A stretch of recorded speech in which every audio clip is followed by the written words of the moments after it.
Hello you guys, it's Ella again, your friendly neighborhood expat here in Vietnam. So for today's video, you guys, it's going to be so timely, especially if you're planning to make Vietnam your next holiday destination. So as you all know, in a few weeks it's going to be December and there's going to be loads of holidays. So yes, you guys, if you probably don't know, there are countries that actually don't need to do the procedure that I'm going to be telling you guys later on. If you're from one of those countries, like my country, the Philippines, all you have to do really is to just book yourself a ticket, go to the airport and show yourself to an immigration officer, and then you get like 3 days in the country. I think before, when I was a tourist, I got like visa exempted for like 30 days, and yes, you guys, it was quite easy. But if you're from one of the countries where you can actually do this one, like the USA, you would actually need visa on arrival. So it's actually quite easy if you follow the procedure that I'm going to be telling you guys later. But before that, can we just take a look at this very nice coffee shop, you guys? And yeah, this is the whole view, and I'm right here enjoying my cappuccino. Yum. Without further ado, you guys, let's talk about visa on arrival. So yes, you guys, I want you to stay tuned if you want to know the complete guide on how to make your travel here fuss-free and easier, guys. So since 2007, visa on arrival has made traveling for tourists much easier, guys. But before that, before you get yourself an airplane ticket, I think you need to prepare these documents first before you actually get yourself here. So the first thing that you need to prepare, of course, I think every country needs this one, is an original passport. Of course, it has to be valid for 6 months. The second thing that you need to prepare, you guys, I think this one, you got lucky because the company that I'm working for, Vietnam Teaching Jobs, or VTJ, they can give you this letter.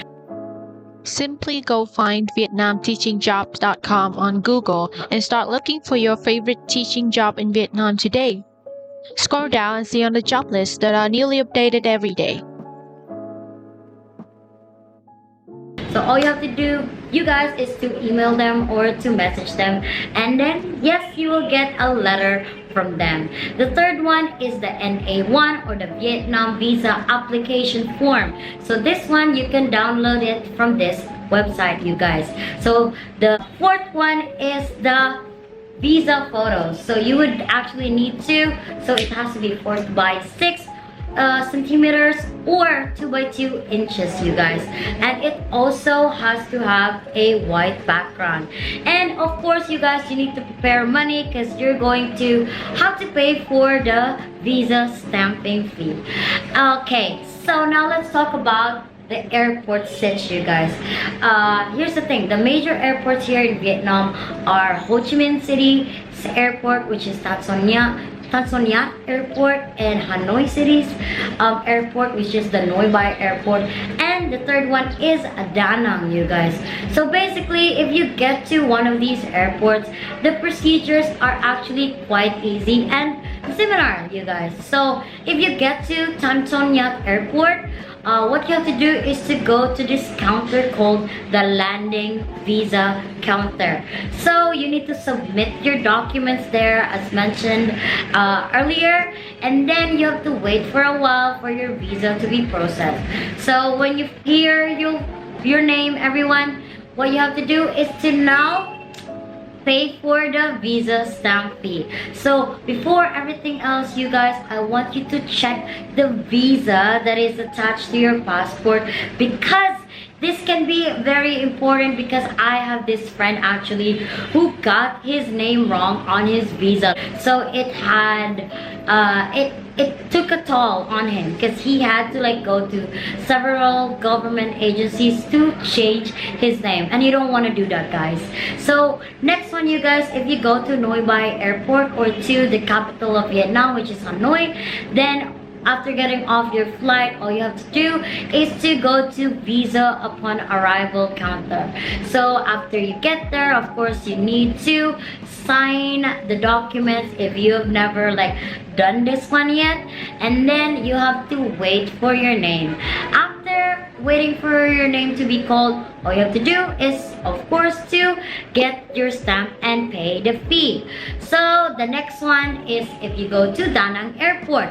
So what is Da Nang, by the way? It's also one of the biggest cities here in Vietnam. It's kind of like the Florida of Vietnam, really, because it's like a beach city. So if you're planning to get here, if you get to the airport, what you have to do is, of course, pass your documents, the one that I mentioned earlier, the same as like the other procedures that I told you guys, and then you have to take a seat and then wait for the Vietnam officer. So by the way, you guys, in Hanoi or Noi Bai Airport, it's visa upon arrival, but in Da Nang, it's visa on arrival. So you have to watch out, you guys.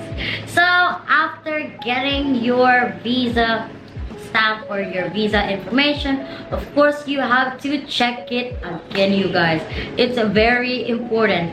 And I also want you guys to take note that at Da Nang Airport, they only accept cash, and they actually prefer USD more than VND. So yes, you guys, you don't have to convert your US dollars to Vietnam Dong if you get to Da Nang, you guys. So yes, I said it really fast, but I hope that that was very informative for you. And yeah, I hope you have a really good holiday here in Vietnam, and I can't wait to see you around. Ciao, you guys. Enjoy!